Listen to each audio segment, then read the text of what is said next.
वनसल्ली अला रसूलिल करीम अम्मा बाद फ़ऊज़ु बिल्लाहि मिनश्शैतानिर रजीम बिस्मिल्लाहिर रहमानिर रहीम।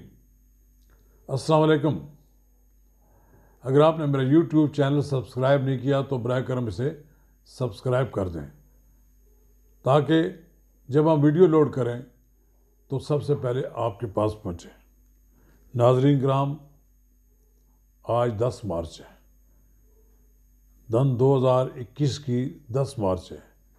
आज की जो पार्लियामेंट की डायरी है वो कौमी असम्बली और सेनेट के इंतखाबात और मजालिस कायमा के इजलासों से मुतल्लिक़ है।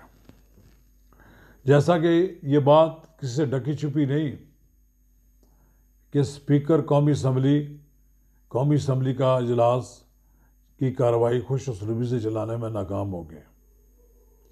पिछले 2-3 सेशन हंगामा आराई की नज़र हो चुके हैं। उसकी बुनियादी वजह यह है कि स्पीकर अपोजिशन का एतमाद खो बैठे। अपोजिशन स्पीकर के साथ बैठने के लिए तैयार नहीं है। अपोजिशन स्पीकर की किसी बात पर तवज्जो भी देने के लिए तैयार नहीं है, क्योंकि स्पीकर अपने इख्तियारात इस्तेमाल करते हुए वज़ीर आज़म हाउस की तरफ देखते हैं। जहाँ से हुक्म आ जाए उस पर वो अमल कर देते हैं। अभी उन्होंने एक सीनियर पार्लियामेंटेरियन की कौंसल की क़याम की मंजूरी दी है, जिसमें सैयद फ़खर इमाम, शफ़कत महमूद, परवेज़ खटक, फ़हमीदा मिर्ज़ा, खालिद मकबूल, खालिद मकसी, तारिक चीमा, राना तनवीर हुसैन, सरदार अय्याज सादिक और महमूद विर्क, परवेज़ अशरफ, आफ्ताब शाबान मीरानी, शाहिदा अख्तर और अख्तर मैंगल को शामिल किया गया। इसमें अगरचे अपोजिशन के लोग शामिल हैं, मैं नहीं समझता कि उनसे स्पीकर ने कोई कंसल्ट ली होगी। स्पीकर ने आज खुद ये कमेटी बना दी है, लेकिन मुझे नहीं मालूम कि इस कौंसल को अपोजिशन की जानब से पज़रियाई हासिल होगी।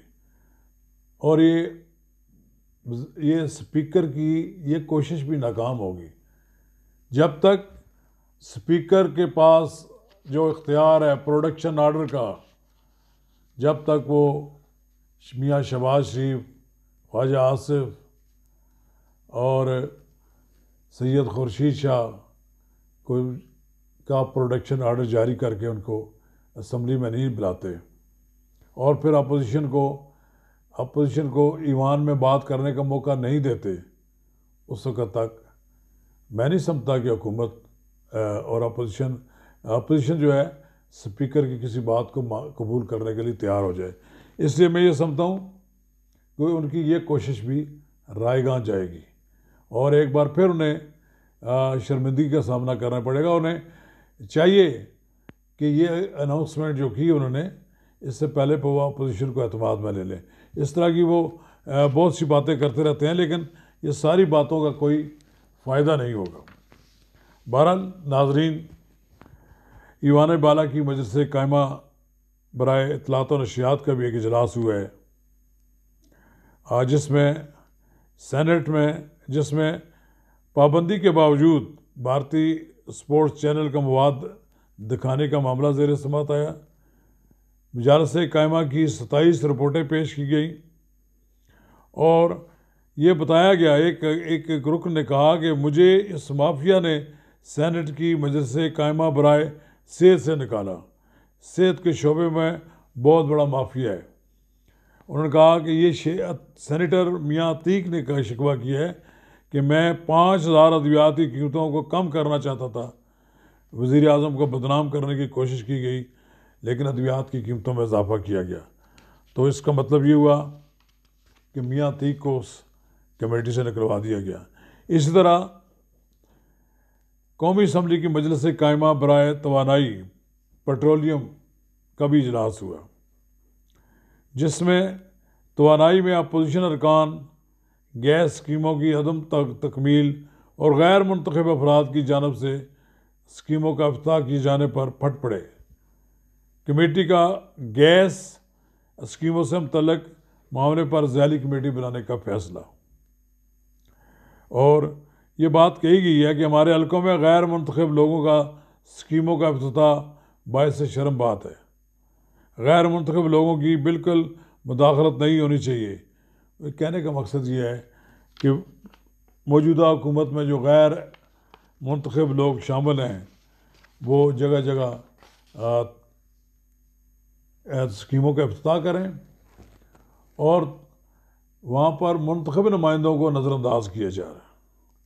इस तरह ज़ैली कमेटी PSC में भी वापडा के 45 सफ़रों की एक माह की बैरून मुल्क तरबियत पर तकरीबन $2.25 अरब के बिलाजवाज़ अखराजात का इंकशाफ हुए। FBR की जानब से इस्तिस्ना के बावजूद वापडा ने नोलांग डैम की तामीर के लिए मुख्तस PSDP फंड से इनकम टैक्स की कटौती के मामले पर भी वजारत कानून से राय तलब कर ली है। इसी तरह ज़ैली कमेटी का आबी वसाइल डिवीज़न के तरक्याती अखराजात की ग्रांट के 15 अरब रुपये लैप्स होने पर भी इज़हार बरहमी किया गया। नाज़रीन इकराम, सेनेट में अलविदाई तकारीर भी हुई हैं।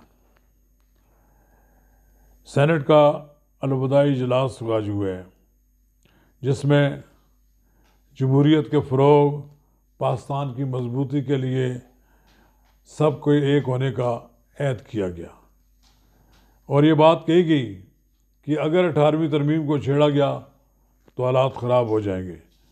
मुल्क में सदारती निज़ाम की मनसूबाबंदी हो रही है, हम इसको तस्लीम नहीं करेंगे। वहाँ बलूचिस्तान के हकूक़ का भी ज़िक्र हुआ।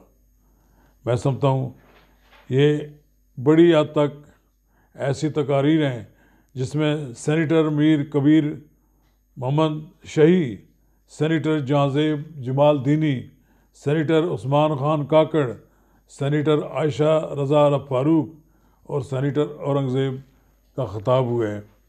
ये बड़ी ज़ोरदार तकारीर भी हुई हैं और उन्होंने अपने में जज्बात का इज़हार भी किया है। बहरहाल आज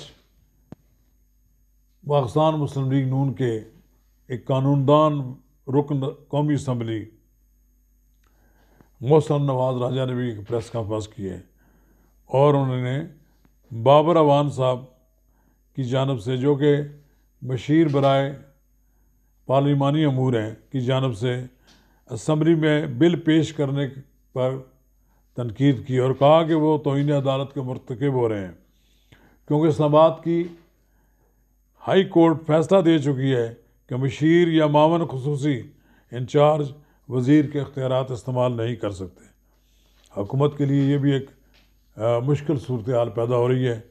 वो जो मशीर उन्होंने रखे थे मुमकिन है उनको तब्दील करना पड़े, उनकी जगह कोई इलेक्टेड लोग लगाना पड़ जाए।